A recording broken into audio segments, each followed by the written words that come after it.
नमस्कार, आप देख रहे हैं दिल्ली ग्लो न्यूज और मैं हूं आपके साथ सपना। चलिए रुक कर लेते हैं आज की बड़ी खबरों की ओर। फरहान अख्तर साहब को मैं इस मौके पर बधाई देता हूँ, धन्यवाद देता हूँ। रैजंगला की लड़ाई में समझता हूँ देश की महानतम जो इतिहास है अपना, उस इतिहास की गवाही है। और मैं समझता हूँ इस फिल्म के माध्यम से जो लोग उस लड़ाई के बारे में नहीं जानते थे, जिनको एहसास नहीं था कि किन विपरीत परिस्थितियों में हमारे 120 बहादुर सैनिकों ने चीन के 3000 सैनिकों को खदेड़ा था।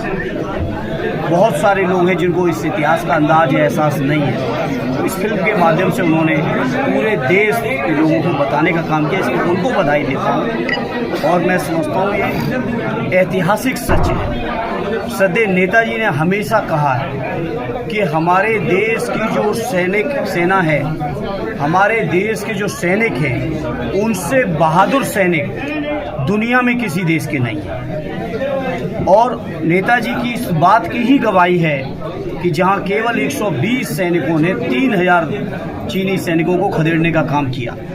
तो मैं समझता हूं हमारे देश की सरकार हर समय, हर पल, हर दिन कोशिश करनी चाहिए कि सैनिकों के सम्मान के लिए, सैनिकों के स्वाभिमान के लिए, उनके मान और सम्मान के लिए हर संभव प्रयास करना चाहिए। सोचिए आप सैनिक किस स्तर तक की कुर्बानी दे रहे हैं और उन सैनिकों के लिए लाए तो क्या लाए, अग्निवीर।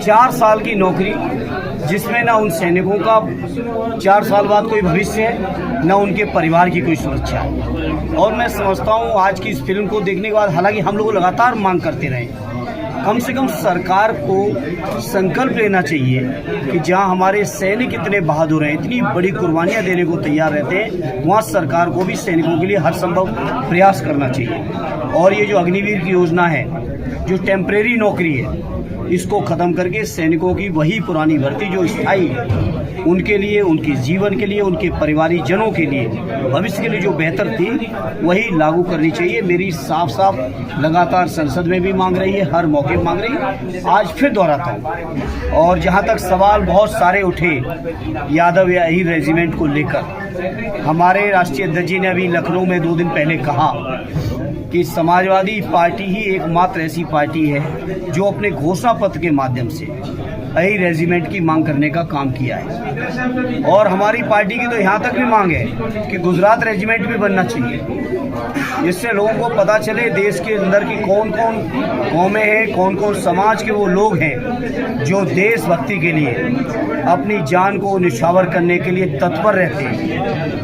तो मैं समझता हूँ सरकार को ध्यान देना चाहिए। और सरकार ने जिस तरीके से काम कर रही है, अग्निवीर की योजना हो, कहीं ना कहीं हमारे सैनिकों को मनोबल गिराने की योजना है।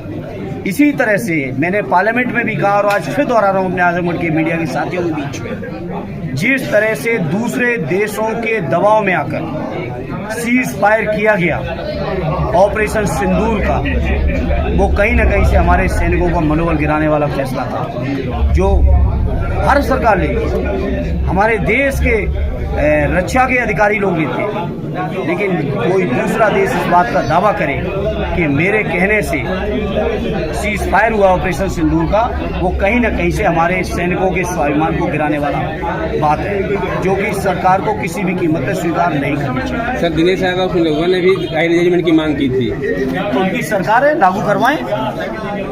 उनकी सरकार है, डबल इंजन, ट्रिपल इंजन, जितने इंजन है सारे लगा रखे, करवाएं ना। ये केवल कोरी बयानबाजी करते हैं। और समाजवादी पार्टी के बारे में आप सब जानते हैं, जो भी बात घोषणा पत्र में जब कभी भी कही है, उसको न केवल 100% पूरा किया है, बल्कि उससे भी बढ़ के पूरा करने का काम किया है। और ये अहीर रेजिमेंट हमारे पार्टी के घोषणा पत्र का हिस्सा है। सर जेली सिरप के मामले में सर धनंजय सिंह का भी नाम आ रहा है। जेली सिरप के मामले में सर धनंजय सिंह का भी नाम आ रहा है। उन पे आरोप है कि पुलिस प्रोटेक्शन कर रहे थे। नहीं, पुलिस का तो वो, उनको तो प्रोटेक्शन, वो तो अलग बात है। आज मैं इस मुद्दे पर बात करना चाह रहा हूँ, मैं मुद्दे से भटकना नहीं चाह रहा हूँ। सर देखा उन लोगों ने क्या प्रेरणा लिया, क्या सीख? देखिए, चूँकि मैं ऐसे परिवार से हूँ कि मेरे परिवार में बहुत सारे सैनिक रहे हैं, श्रद्धेय नेताजी रक्षा मंत्री रहे हैं, हमारे पारिवारिक लोग फौजी लोग हैं, रिश्तेदार लोग हैं। स्वयं मेरे बड़े ताऊ ने, नेताजी से बड़े वाले जो हमारे ताऊ थे, आज वो दुनिया में नहीं है, उन्होंने भी 62 की और